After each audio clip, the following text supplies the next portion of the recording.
My name is Annie Flood. I am an incoming junior here at Linfield, and I just won a Tokyo gold medal for sitting volleyball. So I was born with fibular hemimelia, which is basically just a birth defect impacting my fibula bone in my right leg. But I grew up having a very active lifestyle. I have two older sisters and they were super active, so they just kind of brought me along for everything, and I really lived a very normal childhood. When my oldest sister Maggie, when she was younger, she got glasses, and I'm pretty sure I just one day was like, hey, we all have our things, you know, Lindsay has asthma, you have glasses, and I have one leg. I just think that shows to me like I was never treated differently. They always treated me the same. I clearly thought that those were all equal disabilities, and so yeah, I think that's a great representation of how I was raised and how they treated me growing up. So I played volleyball after I quit soccer when I was growing up because it was really hard on my legs. So I started playing volleyball when I was in middle school. My oldest sister Maggie had played, and so she was like, I think you should try it, I think you'd really like it. It's less running than soccer. And so that's how I got introduced to volleyball. And then at an amputee summer camp, I was introduced to the sport of sitting volleyball in 8th grade. And shortly after I tried it for the first time, I got recruited to go and train with the youth development program, and so I started training with them, and I've been playing ever since. I definitely had ups and downs when it came to being confident in my leg and just kind of myself and embracing my disability, but I think when I started to play with other people like me, specifically other women like me who had the exact same disability, I think it was so empowering, and I immediately I feel like my personality changed. Those women like kind of raised me in a way and made me so proud of myself and my disability, and I think they also helped me become a role model for others. I think it was just like this whole full circle moment, and it was really great. So in 2021, I was just about to start my senior year of high school, and we had found out that COVID had moved us to online school, so we weren't going to be able to go back in the fall. And my coach reached out with this opportunity. Our team trains in Oklahoma, and that's where we've trained forever. So he said, you can come here and you can train with us. You're obviously going to have to move here and you're going to get practice every single day. You can't live in Salem anymore.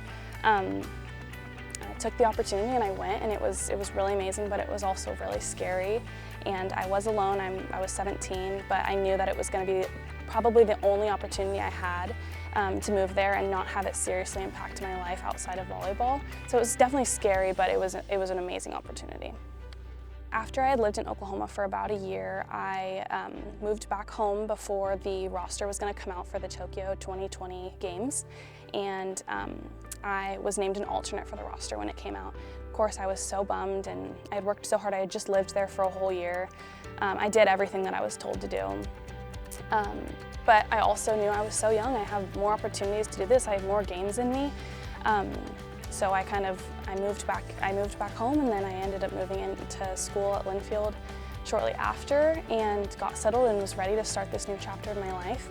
And then a couple of days later, the day actually after I moved in, I got a call from my coach saying, you need to pack your bags, you're going to Tokyo in 4 days. There was 2 positive tests on the team at the time, so I was named one of the alternates for that, and I literally had to leave Linfield and pack up for Tokyo and leave a couple days later.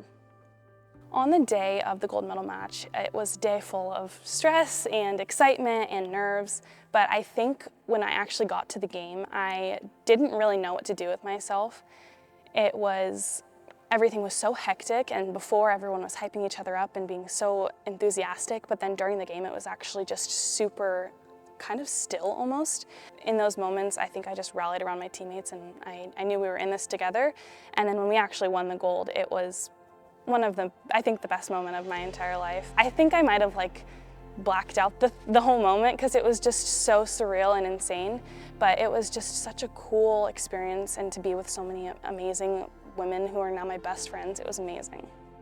The whole goal with the Paralympic and the Olympic movement is for the Paralympics to be parallel to the Olympics. And so I think I'm very grateful that there are so many Olympic athletes who do support Paralympics and you know, post about them and watch the games and attend the games. I always do think there's more to be done on both sides, but I think it's so cool to see so many athletes. These are elite athletes and they support each other and they rally behind each other. They become each other's biggest fans. I think having that experience of being able to play at such a high level made me realize that when I am doing difficult things in my life, I am capable of it. I've done such amazing things already, and nothing can hold me back. I think it's really just brought me peace in knowing that I have accomplished so much and I can accomplish so much more. So I am currently going to be a junior at Linfield, and I came here because I wanted to get a really great education and have a really great college experience. It's really difficult to do college and also be a Paralympic athlete, especially because we train in Oklahoma, so I'd have to fly there every month. So this year I decided to just really focus on my academics and hopefully just really excel in school, which I'm doing, and it's been amazing. So hopefully I will be able to continue on with the team soon after and return and go win another gold medal. So I have 2 years left until I graduate. I have already accomplished so much in my time here at Linfield, but I really want to make sure I'm maximizing the rest of my time here. I think after I graduate, I want to set myself up with something that I'm really passionate about. Luckily, I've been able to experience a lot of different things and try new career paths here, but I think after I graduate, I'd love to work for some sort of nonprofit organization. One that I'm really close with is the Challenged Athletes Foundation, and they help athletes with disabilities really excel in their athletic endeavors and life. They've helped me personally so much, so I think if I was able to work doing something like that, I think it'd be a little dream come true. I'm also super into social media and marketing, so I would love to really tie that all in. When I was growing up, I always was looking for someone like me to look up to, and I didn't really have that many, I guess you could say, role models that really just looked like me and were doing the things that I wanted to do. So I think for me, I want to be that inspiration for someone. I want a little girl to be able to look at me and say, oh, she can do it, so I can do it. Because you can do it, and I think I wish I had more of that growing up, and it was no one's fault. It's so hard to have that representation, so if I can be that for someone, I think that'd be amazing.